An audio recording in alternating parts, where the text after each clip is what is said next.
Friends, இது நான் பண்ண கோயில். இங்கே டிக்கெட் கவுண்டர் இருக்குது, இங்கே போட் இருக்குது. அப்புறமா அங்கே ஒரு நோட்டீஸ் வச்சுருக்கேன், அதில் பூஜை டைமிங்கெல்லாம் வச்சுருக்கேன்.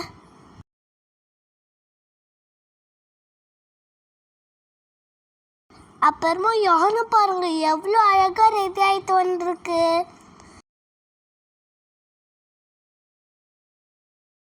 பக்கத்தில் ஸ்டெப்ஸ் ஏறி போனால் மேலே பெருமாள் கோயில் இருக்குது. இந்த ஸ்டெப்ஸ் ஏறி போனால் பெருமாள் கோயில் இருக்குது. இதுக்கு பக்கத்தில் இருக்க ஸ்டெப்ஸ் ஏறி போனால் பாருங்க என் முருகர் எவ்வளோ அழகாக இருக்காரு. இங்கே போனால் பிள்ளையார் ஊஞ்சல்ல இருக்காரு. அப்புறமா கிருஷ்ணர் இருக்காரு. பாருங்க எவ்வளோ ஆளுங்க இருக்காங்க. என் கோயில் எப்படி இருக்குன்னு கமெண்ட் பண்ணுங்க. நெக்ஸ்ட் வீடியோவில் பார்க்கலாம். பாய். Thank you all.